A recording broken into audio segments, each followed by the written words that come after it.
প্রিয়ান, তোমরা সবাই কেমন আছো? আশা করি ভালো আছো। আমিও খুব ভালো আছি। তো আজকে 8ই সেপ্টেম্বর, আর আজকে আমাদের এখানে আমি যেখানে পড়ি সংস্কৃত আছে, সেখানে আজ বিশাল বড় প্রোগ্রাম, বিশাল অ্যারেঞ্জমেন্ট করেছে। তো আজকে আমাদের এই বছরই আমাদের লাস্ট, তো সেজন্য যাওয়া হচ্ছে। আর ভীষণ মিস করব। আর সত্যি কথা বলতে এত বছর পড়াশোনা করেছি ওইখানে, ভীষণ ভীষণ ভালোবাসা পেয়েছি সবার কাছ থেকে। আর যার কাছে পড়ি সেই টিচার ভীষণ ভীষণ ভালো। আজকের থেকে না, বহু বছর ধরে পড়ছি। তো আজকে আমার আউটফিট এই শাড়িটা আমি পরেছি। তো কেমন লাগছে আমাকে সবাই কমেন্ট করে জানাবা। তো রেডি ফেডি হয়ে গেছি, এই ব্যাগটা নিয়েছি, দেখতেই পাচ্ছ, সেই রোদ্দুর পড়েছে। আমাকে কেমন লাগছে অবশ্যই কমেন্ট করে জানাবে। তো চলো ভিডিওটা দেখতে থাকো, আর কী করছি সব জানাবো। যে কি মুশকিল, উফ, একমাত্র যে শাড়ি পরে সেই বোঝে। শাড়ি পরে রাস্তাঘাটে চলাফেরা করা আমার তো ভীষণ অসুবিধা হয়। আর তার মধ্যে শরীরটা ভালো না, তাও পড়তে হলো, পড়লাম। সত্যি কথা বলতে শাড়ি পরে যাওয়াটা আমার কাছে একটু খুবই টাফ ছিল। আর তার মধ্যে এর মধ্যে জলকাদা ছিল অনেকটাই, আর ভীষণ প্রবলেম হচ্ছিল আমাকে যেতে। বাট আমাকে তো যেতে হবে ওইখানে। এরপরে দেখো আমি স্টেশনে চলে এসেছি, আর স্টেশনে এসে দাঁড়িয়ে পড়েছি। ট্রেনের টিকিট কাটাও হয়ে গেছে, আর হচ্ছে এখানে দাঁড়িয়ে রয়েছি ট্রেন কখন আসবে আর কখন যাব সেই প্রোগ্রামে। ভীষণ এক্সাইটেড, অনেক কিছু, অনেক আনন্দ করেছি। লাস্টে আমি নাচও করেছি। গাইজ, সত্যি কথা বলতে যে আমি নাচ করব কখনো ভাবিনি, এরকম ধুমধাম। দেখো, প্রফেশনাল না, কিন্তু সব কিছুই করতে ভালোবাসি ভীষণ, যা করি মন থেকে করি, ঠিক আছে। তো ভীষণ মজা করেছিলাম। আর দেখো এখানে নৈহাটি স্টেশনে নেমে গেছি, সেই ক্লিপগুলো তোমাকে দিতে, মানে এতটা ট্রেনে ভিড় ছিল, এতটা ট্রেনে ভিড় ছিল, মানে একদম বলার মতন না। আর দেখো এখানে আমি রোডের সামনে চলে এসেছি, নৈহাটি, যেটা একদম পৌরসভার সামনে, যেটা সেদিনকে মিছিল ছিল। আর হেঁটে হেঁটে আমি যাচ্ছি। কিছু বোনদের সাথে দেখা হয়েছিল, তারা মানে ফার্স্ট ইয়ারে পড়তো, ওরা কলেজে পড়তো। ওরা হচ্ছে সংস্কৃত হচ্ছে স্তব করবে, আর খুবই ওদের গানটা খুবই সুন্দর ছিল, ভীষণ সুন্দর ছিল, ভীষণ ভালো ছিল। দেখো আমার একটা বোনের সাথে পরিচয় হলো, আমার দিদির ব্যাচে পড়ে, আর খুব ভালো এরা, সত্যি ভালো লাগলো এদের সাথে। যাই হোক, আজকে যদি এটা মিস করতাম তাহলে এই দিনটা মিস করে ফেলতাম একদম। খুব ভালো লাগছে এদের সাথে গিয়ে। তো হেঁটেই যাচ্ছি, আগের বছর আমি টোটোতে গেছিলাম, তো এবার হেঁটে যাচ্ছি। চলো এখানে গিয়ে দেখা হবে। এরপরে আমরা চলে এসেছি বঙ্কিম পাঠাগারে। দেখো সবাই, সব ভাই বোন, দিদি, দাদা, সবাই ফ্রেন্ড ক্লোজ সবাই আছে এখানে। আর সবাই খুব ব্যস্ত, আর সবাই যার যার মতন। আর এবছর আমাদের লাস্ট যেহেতু, আর না গেলে হয় না। আর এই দেখো আমার সুন্দরী দিদি, ভীষণ ভালো মানুষ, যতটা কম বলবো ততটাই কম বলতে গেলে ওনার বিষয়। উনি ভীষণ ভীষণ ভালো। আমি যে এতটা, অনেকটাই আমার লাইফে এতটা ঝড় এসেছিলো, উনি যে আমাকে এতটাই সাপোর্ট করেছে বলার মতো না। আর এরা হচ্ছে আমার বন্ধুবান্ধব, এরাও প্রচুর সাপোর্ট করেছে আর প্রচুর ভালোবেসেছে আমাকে, আমার সব কিছু মেনে নিয়েছে। যাই হোক, এটাই আমার কাছে অনেক বড় পাওনা। সবাই আমাকে এতটা ভালোবেসেছে, এতটাই করেছে।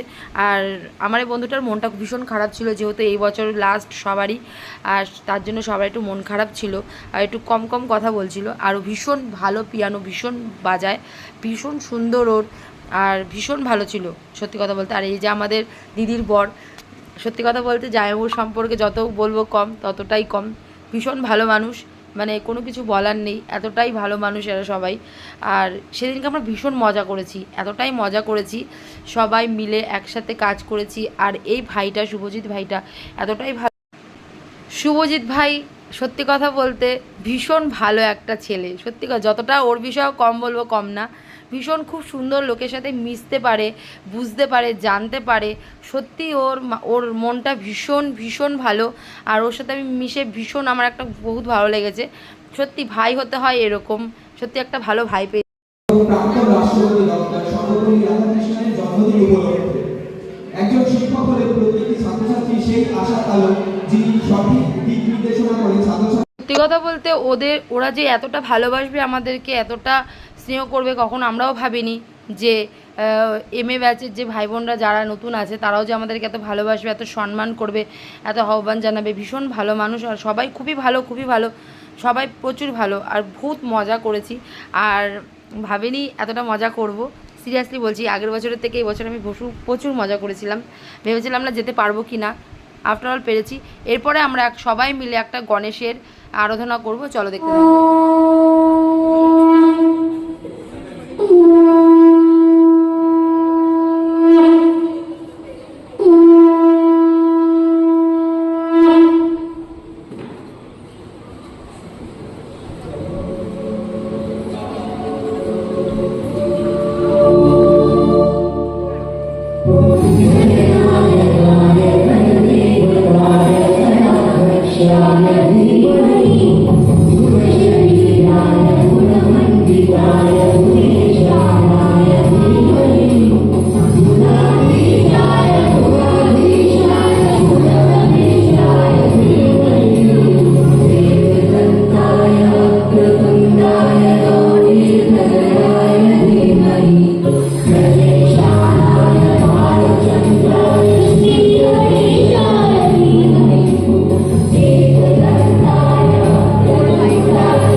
গন্ডগোল হবে, হ্যাঁ ক্ষমা ঘেন্না করে নেবে, যেটা হবে। তাও খুব ভালো করছে। আমাদের উদ্দেশ্য হলো আনন্দ করা, সবাই সবার ভুল ভ্রান্তি, আমরা বেশিরও গান গাইবো, বেশিরও উল্টো পাল্টে নাচবো, হাত পা এদিকে যাবে, বসে পড়ো, বসে পড়, এইসব অনেক কিছু হবে, সব কিছু মানিয়ে নিয়ে আমরা আনন্দ শুরু করবো, ঠিক আছে? একদম একদম।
জানি না আমি আসবো কি আসবো না, আমার কোনো এমনি করার ইচ্ছাও ছিল না।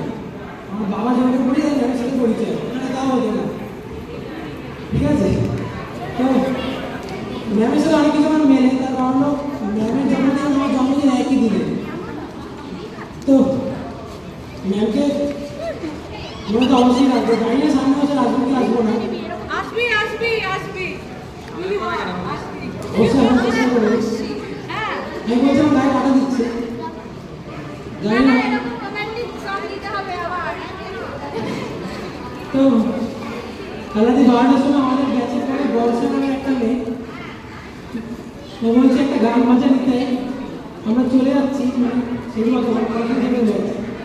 তো তাই জন্য ওই গানটা গানের সময় আমার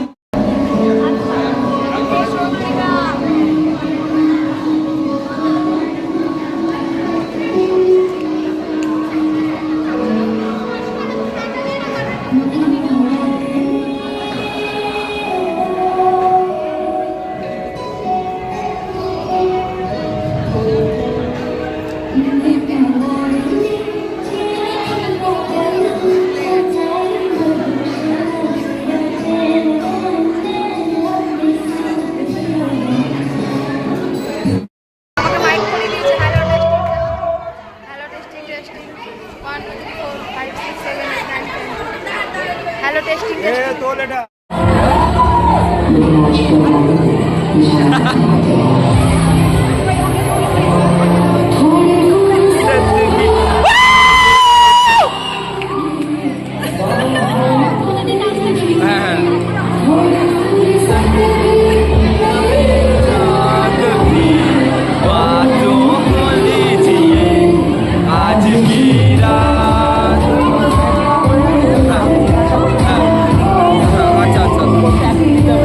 আচ্ছা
এরপরে দেখো আমি কনুইহাটি স্টেশনে চলে এসেছি।